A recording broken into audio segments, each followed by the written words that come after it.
Welcome everyone. Today we're going to be walking through performing a battery change in a G-Shock GA-2100, and this is the 5611 module. Let's jump right into it. To perform this battery change, we're going to need a small Phillips head screwdriver, ideally metal tweezers, but if you don't have metal tweezers, you can use a metal paper clip, and our replacement batteries, which are two SR726s. Getting started on our watch, the first thing we're going to need to do is flip our watch over and remove our straps. That way we can remove our case back. So as we can see, we have nice quick release spring bars. Usually you can just grab your nail, pull back on that, but of course with my finger covers on I can't do that, so I'm going to use my tweezers. Simply pull this tab back, then we can twist that strap right out and those bars will not launch, they're stuck in place.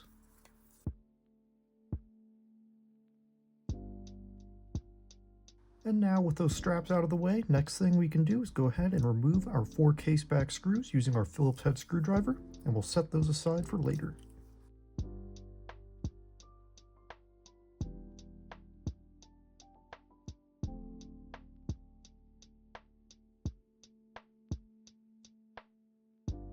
Now with those screws removed, we can go ahead and simply lift our case back right off.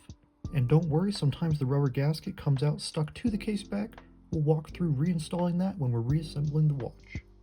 Now that we're inside our watch, the first thing we're going to want to do is simply lift out this little rubber bumper layer, and we'll set that aside for later. Next, we're going to want to remove our old batteries, so I'm going to go ahead and rotate my watch all the way around here. As we can see, we have our 2 batteries here, and they're held down with these little latches. These little latches that grab onto this plastic tab here. And there's a little part sticking out on the sides. That's where we're going to want to come in with that tweezer or that paper clip.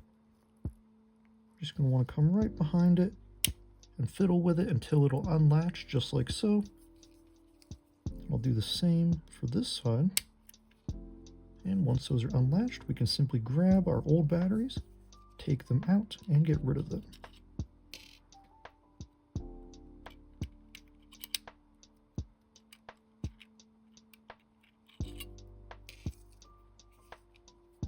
Now we're ready to come in with our new batteries, and again, these are 2 SR726s, so I always suggest holding them by the sides if you're not wearing gloves or finger covers, just so you don't accidentally short them.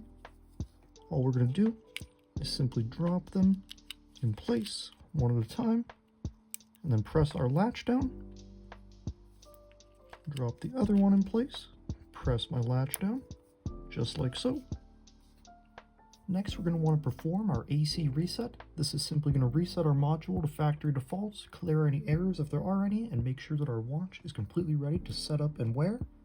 So this is where having those metal tweezers will come in handy, but if you're using a paper clip, you can simply bend it into an arch. We just want to have 2 metal points of contact. So I'm going to flip my module around here again.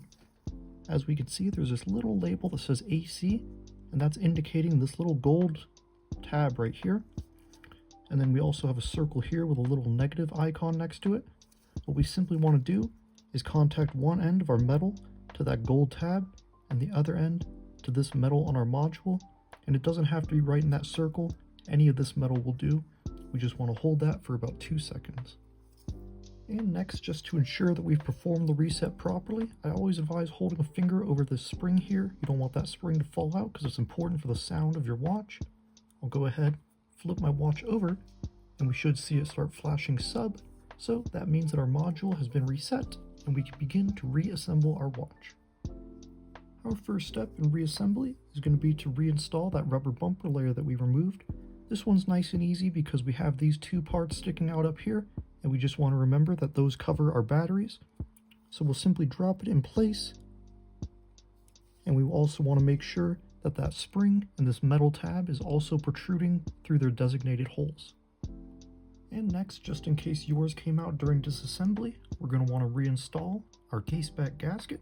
So this one's nice and easy, it's just a circle.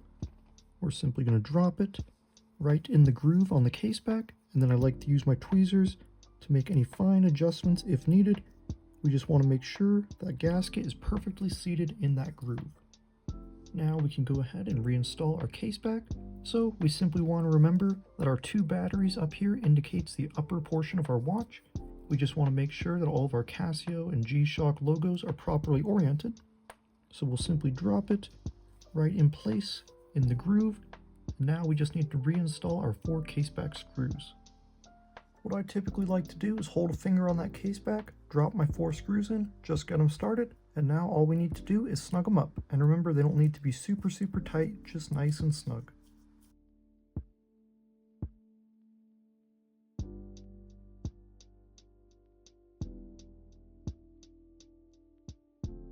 Next, we're going to want to reinstall our straps. So what I like to do is grab my watch, grab my strap, I'll tilt it over and I can see the hole where my spring bar is going to sit in. I'll kind of try to get one side tilted in there and started, then I'll hold it in place. And again, you guys can probably just pull that tab down, but we'll pull the spring bar down and get it seated just like so. Then we'll do the same for the other side.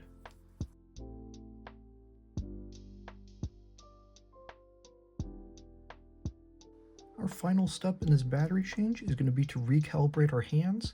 The reason we have to do this is because when we perform that AC reset, the watch essentially thinks wherever the hands were left is now 12 o'clock, so when we go to set the time, it'll display the wrong time. So to do this, we're going to press and hold our adjust button, and we're going to keep holding it until we hear a second beep.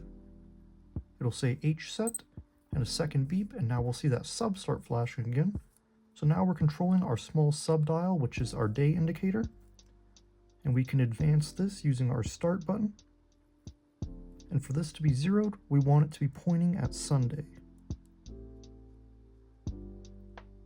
Once that's pointed at Sunday, we're going to press mode. Now we'll see 000, so this is our hour and minute hand, and we want this to be pointing at 12 o'clock. And this we can go forward and reverse depending on where your hands were left off.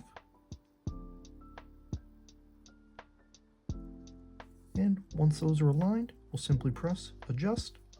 And now when we set our digital time, our hands will also display the correct time.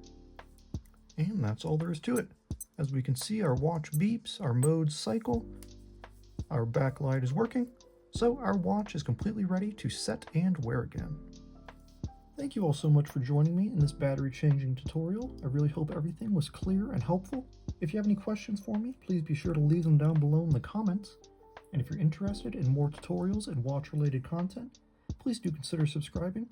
I cover a wide range of G-Shock, Baby G, and normal Casio products, so stay tuned for more. Thanks everyone.